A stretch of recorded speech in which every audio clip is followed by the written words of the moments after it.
Shalom Pak Pendeta, saya Albert Silalahi dari Gereja HKBP mau bertanya, apakah Tuhan memperbolehkan umatnya berperang, Pak? Sedangkan Tuhan Yesus memerintahkan kita untuk mengasihi sesama, dan barang siapa hidup oleh pedang akan mati oleh pedang. Terima kasih, Pak. Ya, kalau kita melihat di dalam Alkitab itu juga secara khusus perjanjian lama juga ada banyak perintah untuk perang. Israel secara khusus itu diberikan perintah oleh Tuhan untuk menumpas bangsa-bangsa penyembah berhala. Seperti misalnya yang mendiami wilayah Kanaan dan sekitarnya. Jadi dilihat dari situ saja kita bisa lihat bahwa memang perang juga itu bisa diizinkan oleh Tuhan. Kalau kita bicara soal zaman sekarang, ya, kalau berperang untuk membela negara tentu saja diperbolehkan, ya. Bahkan kalau sampai terjadi membunuh di dalam peperangan itu tetap tidak bisa dianggap sebagai dosa. Memang ada hukum jangan membunuh, ya. Memang hukumnya hanya bilang jangan membunuh, tapi itu berkenaan dengan manusia. Kemarin ada orang yang WA, Pak, eutanasia diizinkan atau tidak? Ya, suntik mati aja begitu ya. Saya bilang tidak boleh. Masalahnya yang mau dieutanasikan adalah anjing kami. Boleh nggak? Ya, karena anjingnya sudah menderita kanker dan menderita, boleh nggak disuntik mati? Ya, takutnya menyalahi kehendak Tuhan. Ya, saya bilang tidak apa-apa. Karena hukum jangan membunuh itu hanya diberikan dalam relasi dengan sesama manusia. Jadi kalau kita bunuh binatang, ya tentu saja tidak dosa, kecuali memang menyiksa dan membunuh binatang yang tidak ada perlunya, ya itu memang dosa. Nah, tetapi hukum membunuh ini yang berhubungan dengan manusia pun juga tetap tidak mutlak, ada perkecualian. Misalnya hukuman mati. Ya, kalau suatu hukuman mati diputuskan secara adil, ya memang orang itu layak untuk dihukum mati. Seperti juga dalam perjanjian lama ada perintah untuk menghukum mati. Ya, sepanjang dilakukan secara tidak adil. Secara adil ya tentu saja itu bukan sesuatu dosa. Bahkan ada yang pernah bertanya, algojo yang melaksanakan putusan eksekusi mati itu bagaimana? Ya dia juga tidak dosa, sepanjang itu adalah suatu keputusan yang adil. Perkecualian lainnya adalah pada waktu kita membela diri, pada waktu kita diperhadapkan pada posisi kalau kita tidak membunuh, kita dibunuh. Kalau ada orang yang mau bunuh Nona, ya harus lari dong.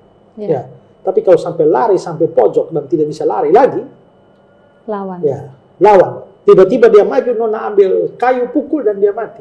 Itu membunuh, tetapi itu tidak pernah dianggap sebagai dosa. Ya, karena kita kan harus mengasihi diri dong. Ya. Kalau kita mengasihi diri, bagaimana kita membiarkan diri kita dibunuh semena-mena seperti itu? Ya.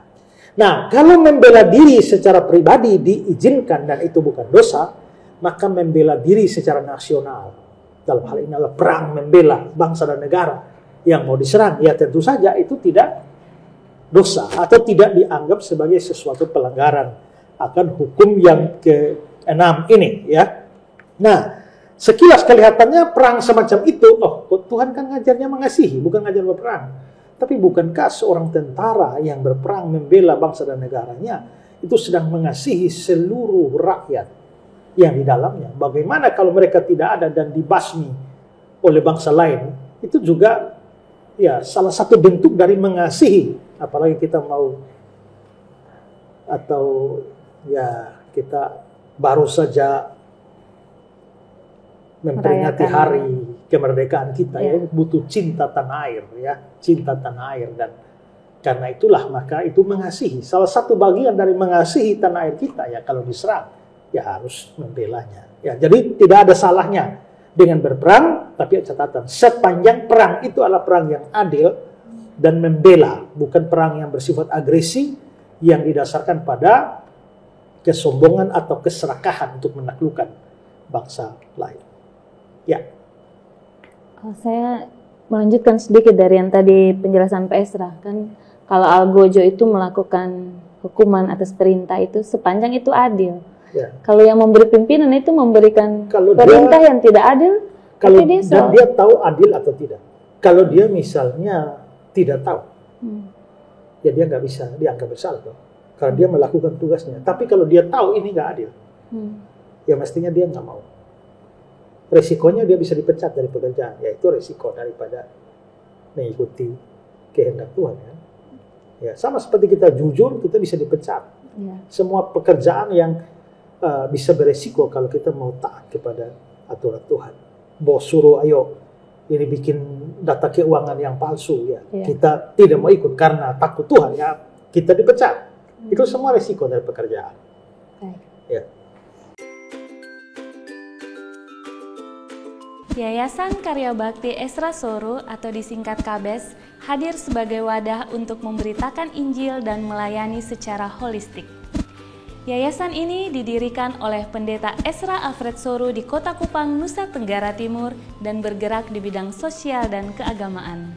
Yayasan ini memiliki visi menjadi lembaga yang mempunyai andil dalam membentuk kekristenan yang gigih dalam memberitakan Injil serta setia kepada ajaran yang alkitabiah dan melayani secara holistik. Dan misi dari yayasan ini yaitu melakukan pemberitaan Injil dan penyebaran ajaran yang alkitabiah secara langsung maupun melalui berbagai media, juga mempersiapkan dan mengutus misionaris-misionaris lokal ke berbagai wilayah, terutama ke pelosok-pelosok, serta mengadakan seminar-seminar atau pelatihan-pelatihan doktrinal, dan melakukan aksi-aksi sosial yang mengarah kepada pelayanan Kristiani yang bersifat holistik. Berikut serangkaian kegiatan yang telah dilaksanakan oleh Yayasan Karya Bakti Esra Soru. Bagi saudara dimanapun berada yang rindu untuk mendukung pelayanan kami, khususnya melalui dukungan dana, maka saudara dapat menyalurkannya ke nomor rekening yang tersedia. Untuk informasi selengkapnya dapat menghubungi Sekretariat Yayasan Karya Bakti Esra Soru melalui nomor berikut ini. Mari beritakan Injil dan melayani sesama dengan kasih bersama Yayasan Karya Bakti Esra Soru. Tuhan Yesus memberkati.